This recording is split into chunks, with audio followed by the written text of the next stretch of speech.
All right, so right now they're calling a DV expert to kind of give background on why a victim might be reluctant to go to the authorities, why there might be a delay in behavior, and why they don't act like the perfect, victim, so to speak, and why things might be conflicting and things like that. So they already qualified her, and I recorded that, but I think we're just going to get to the testimony.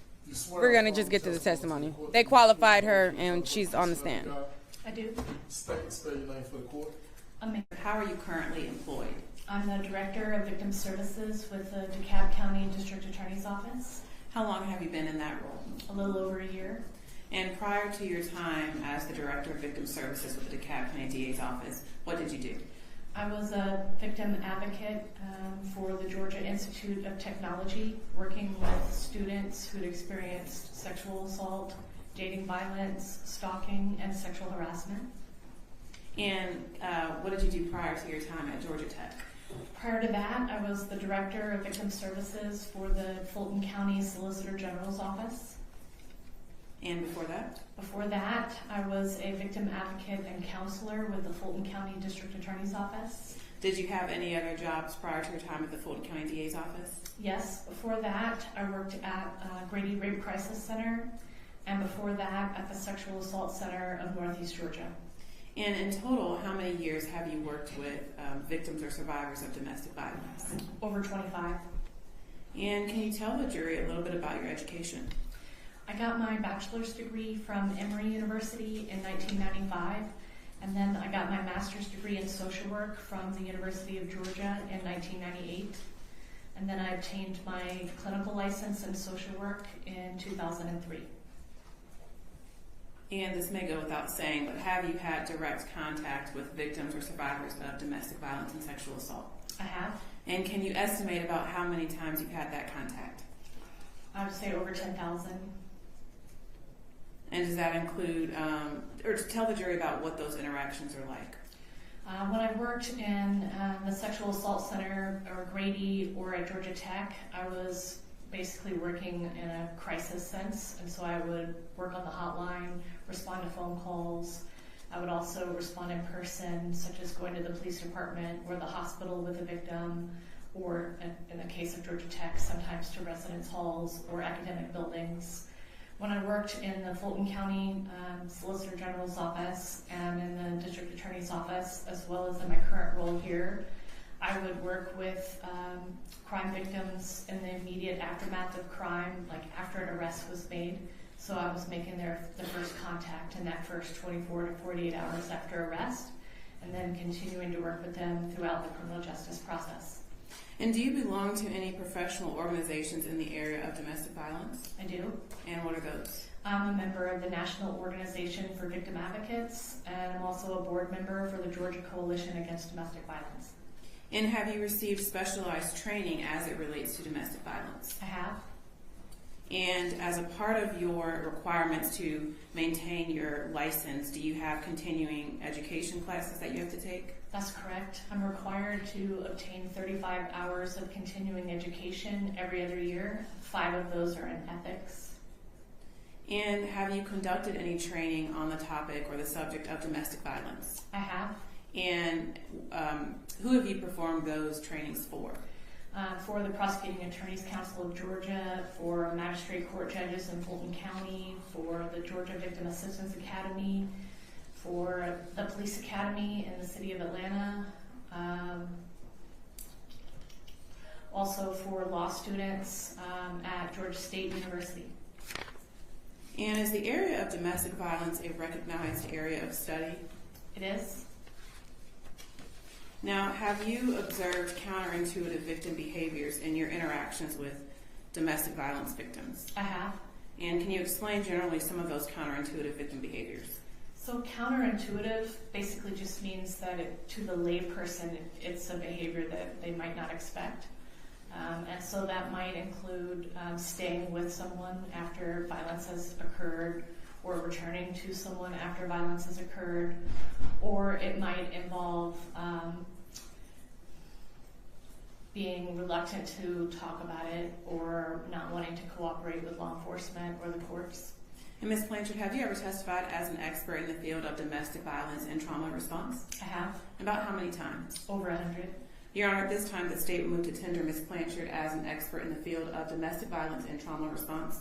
Any objection? Judge, we stand on our previously stated objection. Thank you. The objections overruled. She'll be allowed to testify as an expert in this area. All right, Ms. Blanchard, can you describe just generally what is domestic violence? So domestic violence is a pattern of power and control that is exerted by one partner over another partner. I'm sorry. Go ahead. It includes physical violence, sexual violence, emotional abuse, psychological abuse, and a number of other common tactics. Your Honor, may I approach the witness? Yes. I'm going to hand you State 7,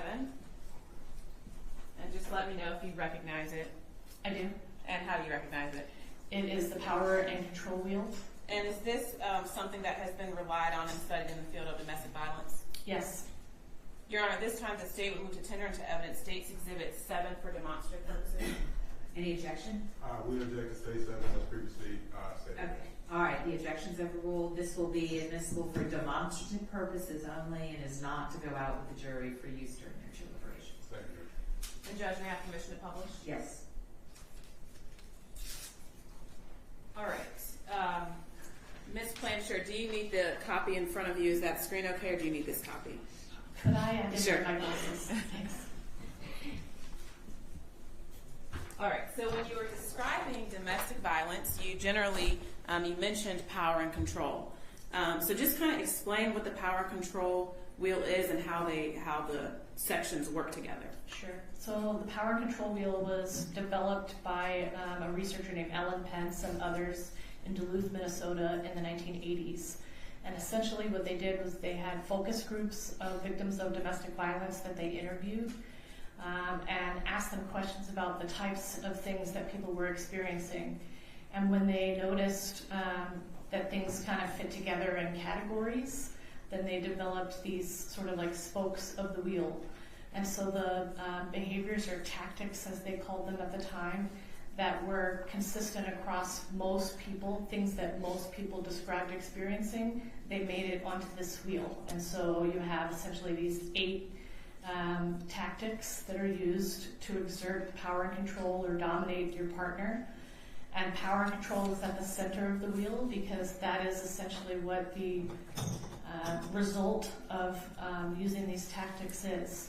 In other words, I'm not saying that people are necessarily seeking to consciously get control over another person. It's more that they feel entitled to it through all of these tactics that they utilize.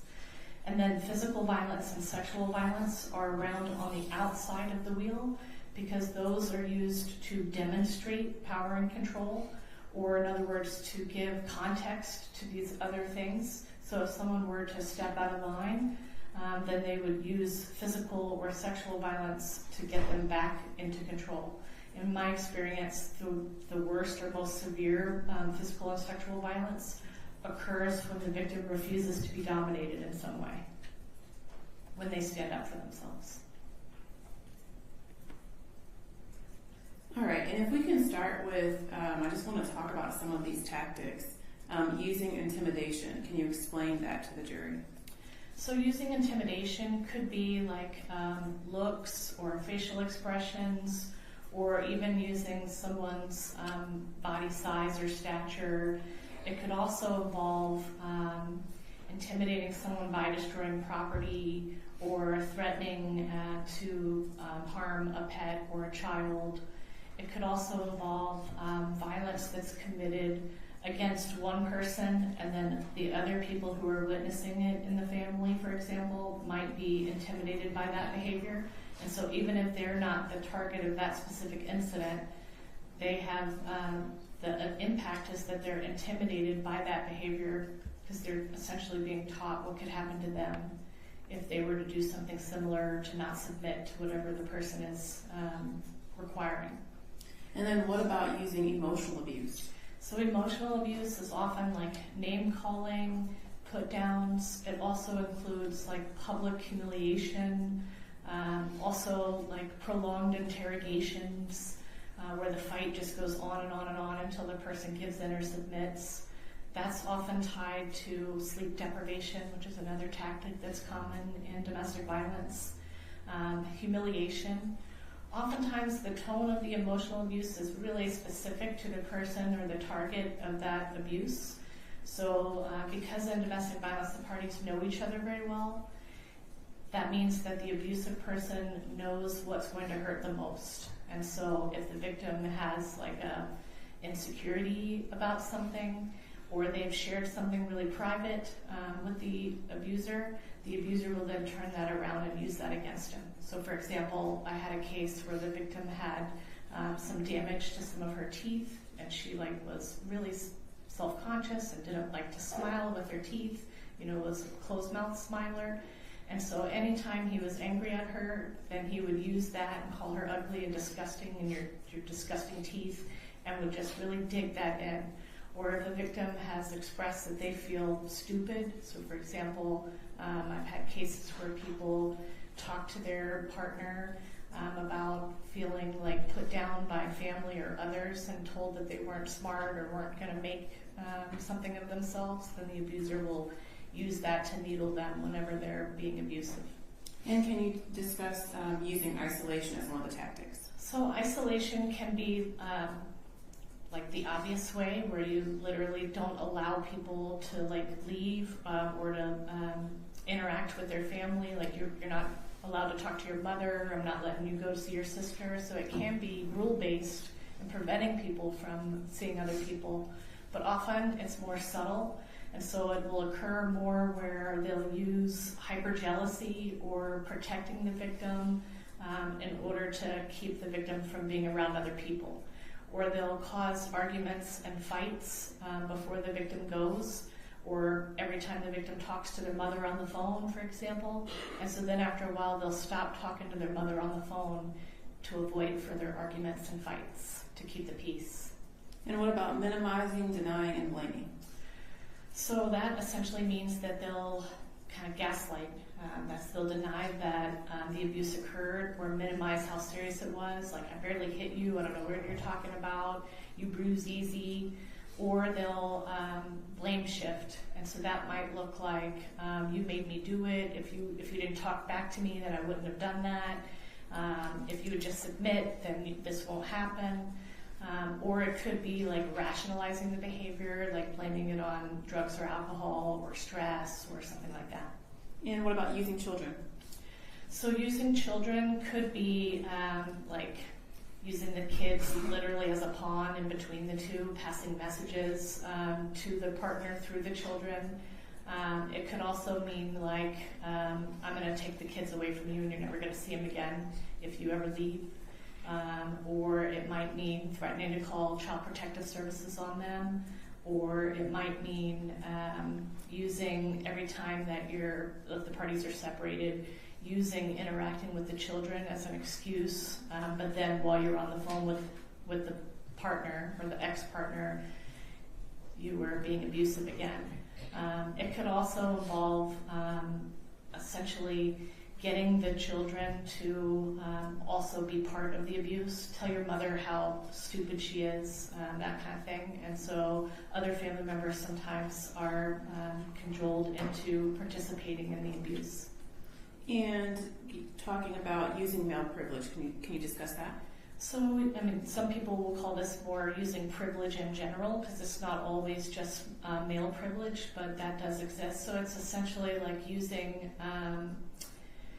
stereotypical gender roles as a way to enforce control in the house, and to suggest that someone needs to like stay in their role as the woman in the house. Or sometimes in the family unit, it might be like you don't work, you're the one who has to take care of the housework or something like that. And so putting them in their box of what they're supposed to do.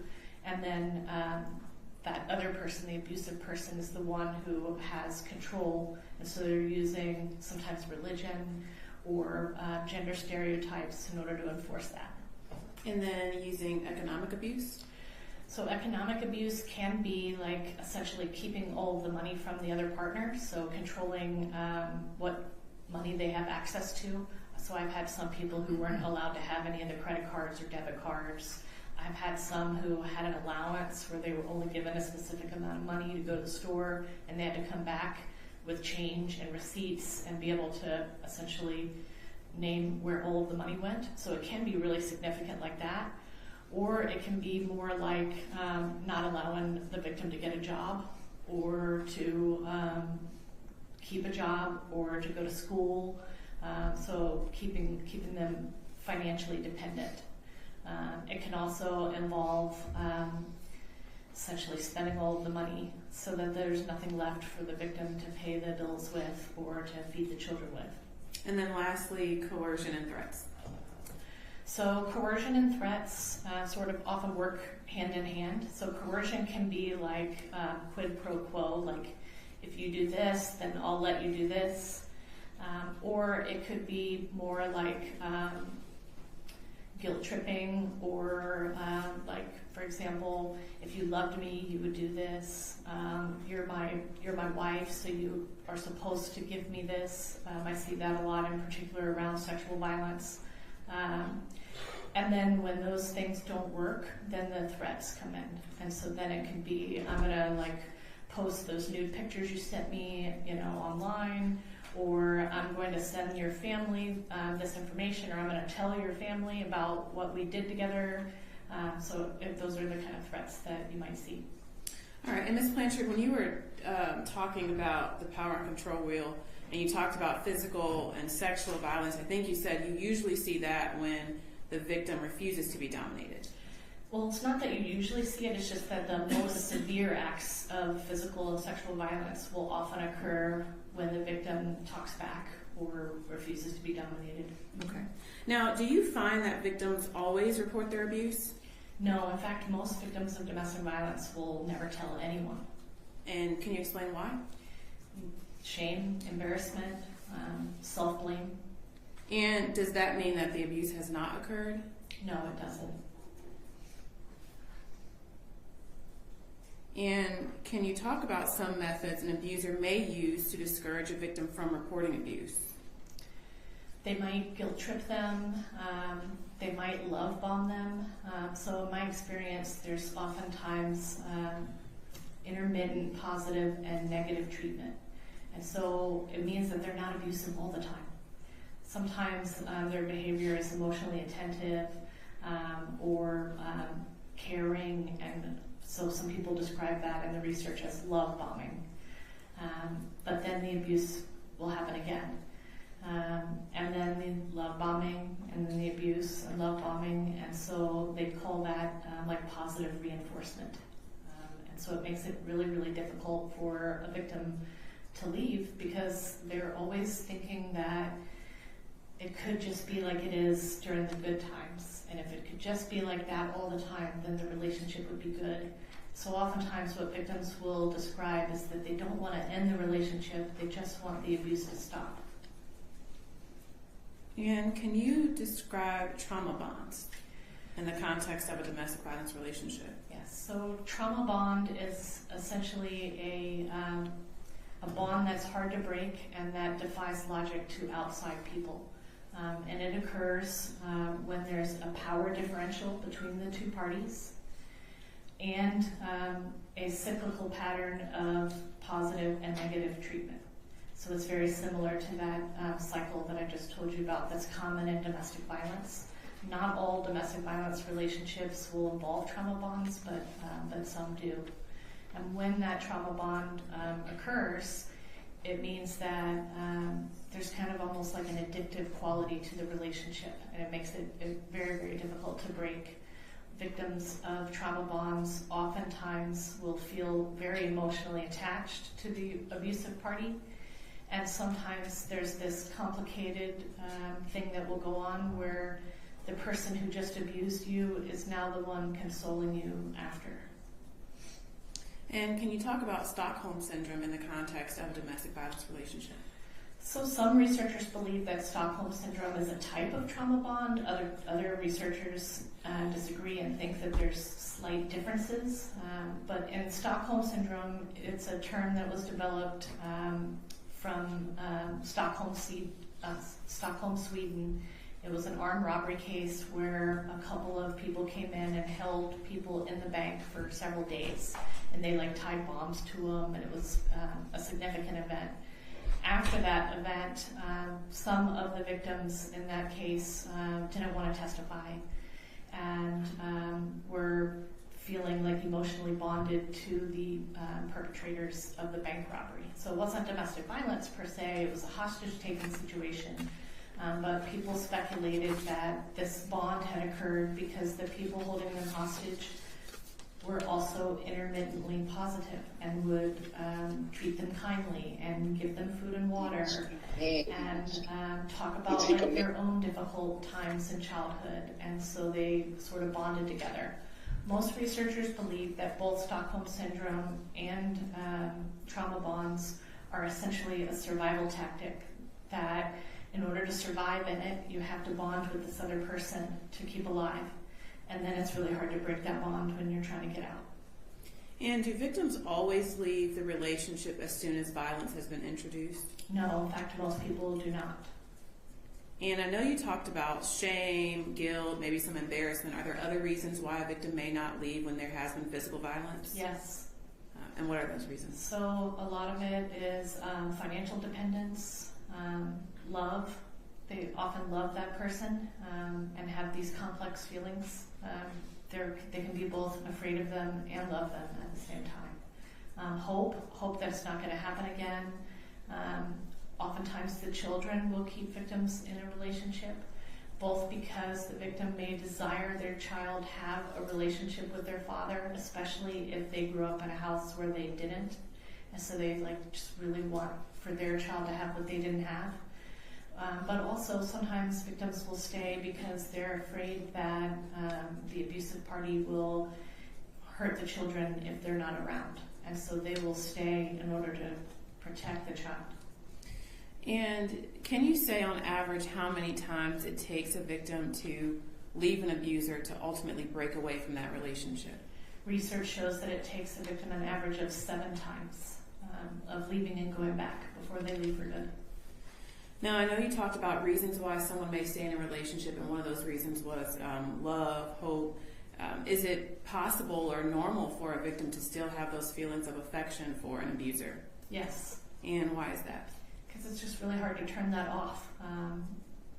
It's like I said before, like, no one is all positive or negative, and so victims oftentimes see the abusive party and remember the times that they treated them well or were loving towards them, or they have a sense of loyalty to that person. And can you discuss some challenges that a victim may face when he or she is trying to break free from their abuser? It's very hard because of the isolation that they've faced when they were in the relationship, and so oftentimes they'll face barriers, both like a psychological barrier as well as like societal barriers. So for example, I once had a victim of domestic violence and was working with her, and the abusive party was rearrested for another act of domestic violence and went back to jail. And within 1 month, she had been evicted from her apartment, her phone got shut off, and she was needing him to get out so that she could support her and her child. And so when he got out, they got back together again. And when a victim does eventually leave the relationship, do you find that that victim may have guilt associated with that? Yes. And can you describe why? Some of the guilt is that they feel like they're being disloyal, and some of it can even involve the children. I've had cases where the children really missed the father or father figure if it wasn't their father, and so they'll constantly be talking about it, and that makes them feel bad. Also, the abusive person will often continue to have contact with the person, and so stalking behaviors are common after a relationship has ended. They call it post-separation violence, and it can be a very dangerous time when you're leaving. And so sometimes that fear can also play a role. And in your experience with victims, specifically those of sexual assault, can you just talk about the disclosure process for the victims to come forward and tell their story and what that looks like? So in my experience, sexual violence is really hard to talk about. In fact, clinicians and people in the criminal justice system oftentimes are even reluctant to ask about it. It's hard for us to ask about it and talk about it too. But if we don't ask, we're not creating like the space for them to kind of share it. Sometimes I have found that victims will talk all around the whole incident before they get to the sexual violence part. It's like the hardest part to kind of share. And do you find that disclosing sexual assault is a process? Yes. And can you expound on that? And so what we know about trauma is that people have kind of a like fight, flight, freeze, or fawn response to trauma. And when people who've experienced trauma are recalling a traumatic event, they're often going to have that same kind of fight, flight, freeze response. And so you might have stress hormones coursing through your body that make it really difficult. And so that might involve feeling a lot of anxiety, or it could involve someone feeling really shut down and numb. Avoidance of thinking about it and talking about it are also a part of it. And then also it depends on the person who you're talking to. And so some people you're going to open up to more quickly and more easily than other people. I've had victims who I met with on 2 or 3 occasions before they felt comfortable enough to share that part with me. And you talked about fight, flight, and freeze. Is that something that you find that occurs during the actual assault? It occurs during the assault and anytime they are recalling it afterwards. And it can go on for hours. An assault is not always quick and over in just a few minutes. So the stress hormone levels will change throughout.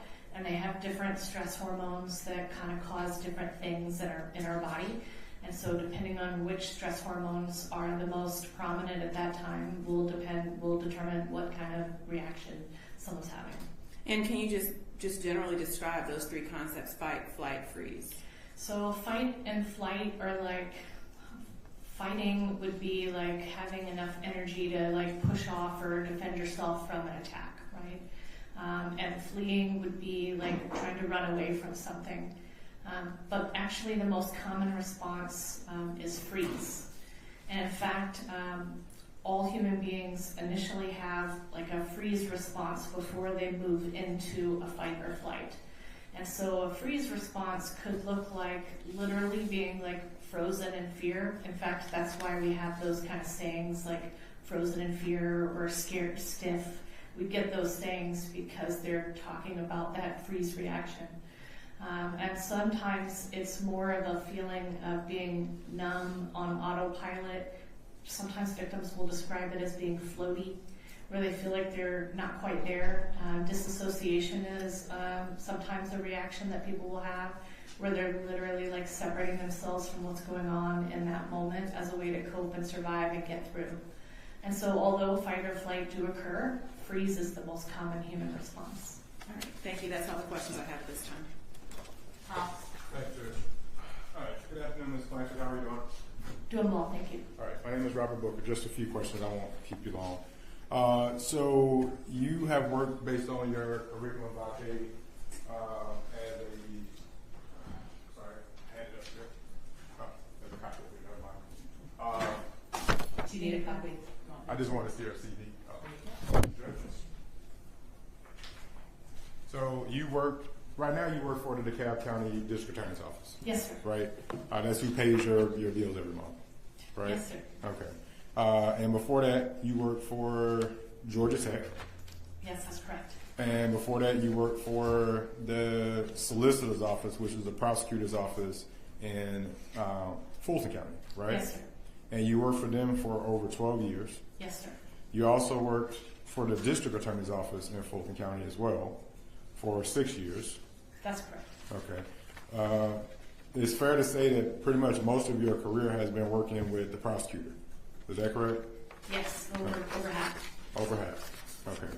And so the same office that the prosecutors walk in and out of, you go to that same office, correct?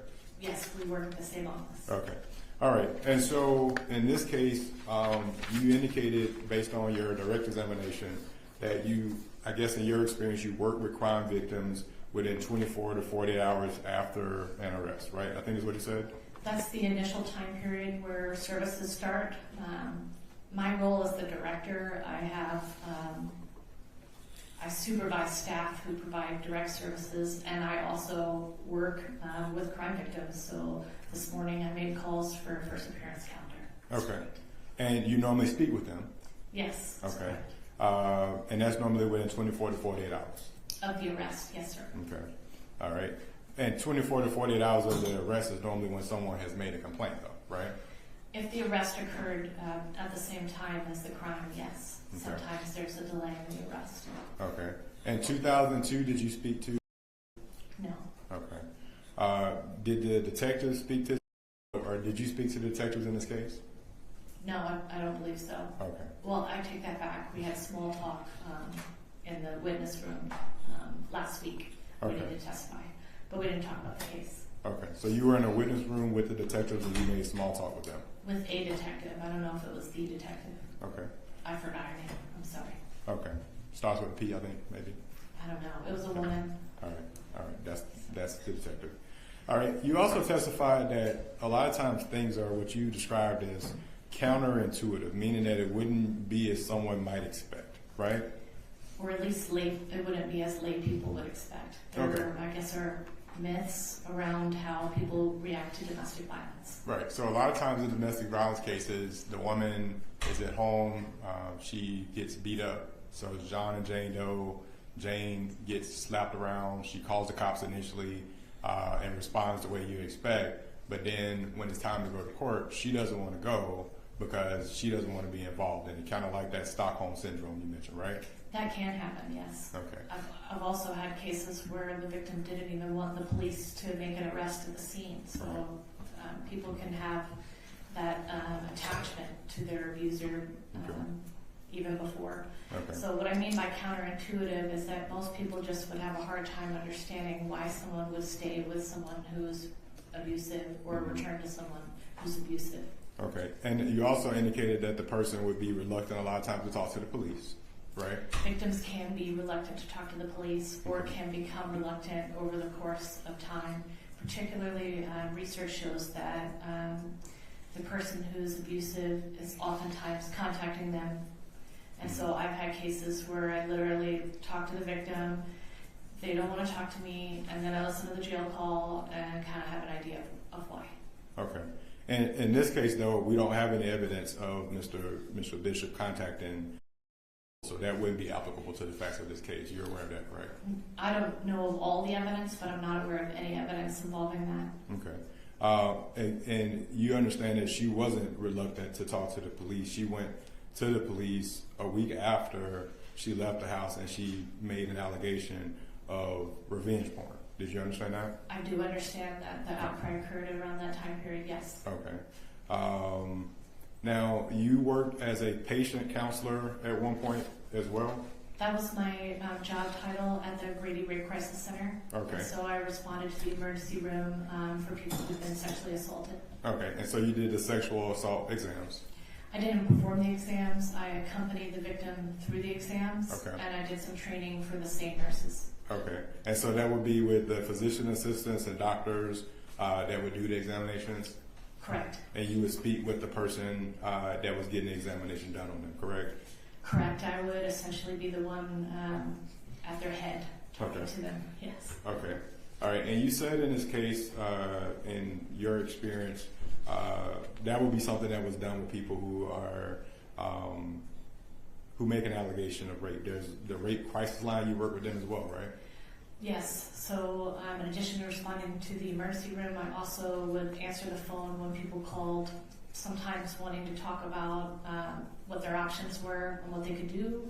Okay. Sometimes wanting to talk about an incident where they're not sure whether to identify it as a sexual assault or not. It's really common for victims to have a time period where they're not sure what to call it. Okay. All right. Now, there's a time frame when the person may not be sure what to call it. That would be something that would change over time, though, correct? Often it does, yes. Okay. It wouldn't be something that you would expect over a 2-year time frame that they would say the same thing over 2 years, right? No, it could. They could have the same idea of it over 2 years, but Okay. 10 years from now feel differently about it. Each person's different for how long it's going to take them to process something. Okay. All right.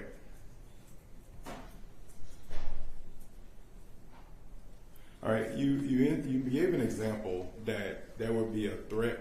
So, for instance, I've been married to my wife for many years. I'm not going to do this, and we don't have these pictures anyway. But let's say John and Jane, not name my wife, that John calls her and says, "Hey, man, you leaving me, Jane? I'm going to post new pictures of you online." That would be a threat to keep Jane from leaving, right? Yes, or Okay. to punish her if she'd already left. Yes. Right. So if she's already left, it's to punish her. Yes. Okay. But that would be something that person would communicate to that person, or would it not? It depends. I had a case one time where after she left, he created a flyer with nude pictures of her and put, for a good time call, put her phone number and posted it all over her job. Okay. Well, that was him still reaching out to her, though. Isn't that right? Well, I mean, she saw the flyers, but she had no warning of it in advance. Okay. So, again, for a threat to happen, the person would have to be aware of the threat, right? I mean, if I'm Yes, going to a threaten threat you... is when you say you're going to do something. Mhm. If you actually do it, I would kind of put that more under either coercion or emotional abuse. Okay. All right. But the person would still have to be aware if you're trying to coercion or trying to emotionally abuse them that, hey, I'm going to do this in order to get something back from you, i.e. you come back, one, or you're embarrassed by what I'm doing, right? There would be So- some communication between the people. So in other words, if my victim had never seen the flyers, would that have not been coercion? It would at least be attempted coercion, I guess. Okay. All right. You mentioned, let's see here. Were you aware that the Ms. Noble and Mr. Bishop were not in a romantic relationship? That it was essentially just a sexual relationship? Were you aware of that? I would think that romantic that's a loaded term, and I guess it would depend on how you define those things. But Okay. I would say having a sexual relationship would make them intimate partners. Okay. All right.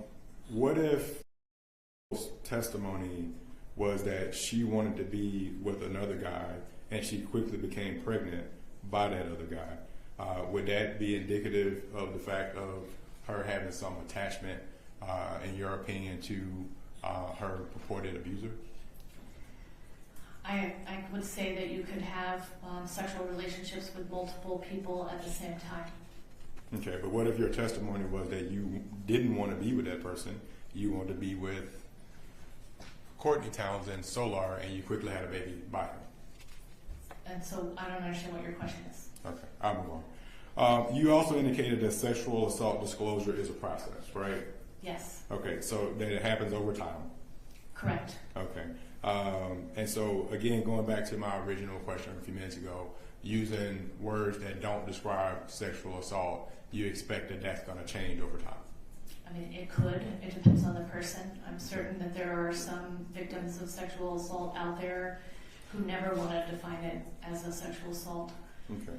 When I worked at Georgia Tech, it was super popular for people to use the term, they would say consent violation, because they didn't want to define it as a sexual assault. Well, those Consent what? violation. Consent violation. Violation. Those are those super smart Georgia Tech students, so you say stuff like that, I guess.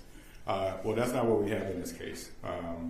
Okay, last thing for you, you indicated that fight, flight, or freeze were things that ways that people respond, right? Correct. Okay, so I don't have a Georgia Tech education, just University of Florida, so I'll work through this. Fight means that we're going to fight about it, it's resisting, correct? I mean, that's sort of the literal, but when we're actually talking about fight, flight, or freeze, what they mean is what's going on inside your body. And so when they use fight or flight, they mean that you have stress hormones that are released in your body, like adrenaline and other things. You also can get like tunnel vision because all the blood is getting focused to particular places to allow you to be able to fight off of a threat. It doesn't actually mean that you're fighting. It just means that you have these things going on physiologically that would allow you to fight or flee. Okay. But these are things, stress hormones are things that they're internal resistances. Is that right? I don't think I would quite define it that way, but they are occurring internally. Okay. So if you're fighting something internally, are you saying that I'm fighting a response to it? No. So what I'm saying is that we have evolved as a human species to survive, and so our bodies will release like adrenaline and catecholamines and other stress hormones in our body that allow us to then have the energy to like fight off an attack or like run from a bear or whatever. And so over time, these things happen without us thinking about it or not specifically choosing them. It's literally like a response that kind of happens. So they had a study years ago where they put like a snowman type thing out front of a store, except for there was a human being inside of it. And so people would walk by the snowman, and the snowman would then like kind of like go, oh, you know, or kind of lunge toward them and make a noise. So some of the people literally like ran down the street. Some of the people like literally like punched the snowman. But most of the people like fell or froze. So that's fight, flight, or freeze. Okay. Did any of them go to sleep right there for 9 hours?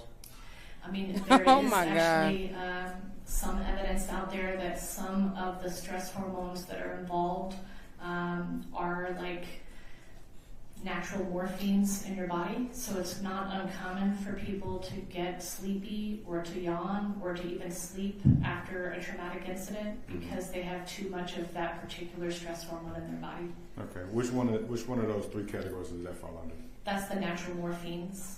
So is that fight, flight, or freeze? That's the freeze response. So freeze is just go to sleep for many hours. It can be, but it also can be like literally being frozen stiff. So some people will report being very alert and awake and aware of what's going on, but feel like they can't move their body.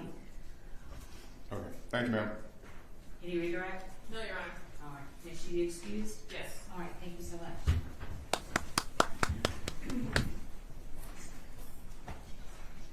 Any other witnesses for the state? No, Your Honor, at this time the state rests. Okay. All right, ladies and gentlemen, the state has rested, so this is a good time to break for the day. I'm going to go ahead and send you home. Jocelyn will give you the parking code if she hasn't already for this week, and same instructions remain in effect.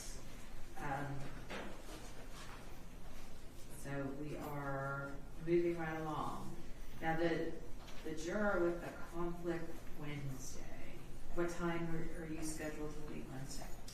And everybody else, if you would please, you're excused for the day. We'll see you tomorrow morning at 9 o'clock. Okay. Thank you.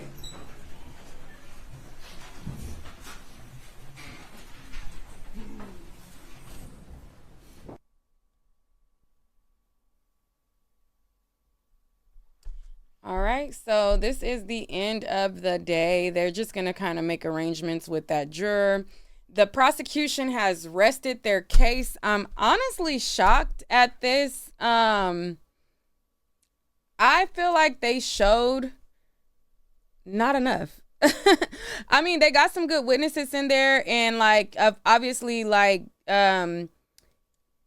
they got some good witnesses to come forward, but I mean, there was so much video evidence of different things that they could have brought in through certain witnesses. Like when True's wife testified, like she participated in some of the videos where he was making them do certain things. So I'm like, I don't know why certain evidence didn't get introduced with those witnesses, because the way that I know it is that each witness, you have to like, you can't just put anything on the screen and present it. Like, it has to be properly introduced through certain witnesses that have something to do with it. And she was one of the witnesses who had a lot to do with it, even with his Natureboy's wife on paper. Like, she literally has videos that they could have demonstrated, like, to really, really drive it home. So, I mean, they put on a okay case. I mean, obviously we can tell that he was dominant, he was in control, and he was a person to be feared. And he took advantage of a lot of people who were in a vulnerable situation and made them even more vulnerable by taking away their resources.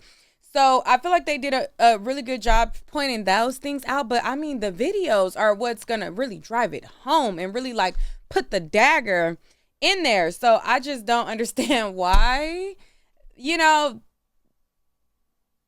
but I guess I'll catch y'all on the next video.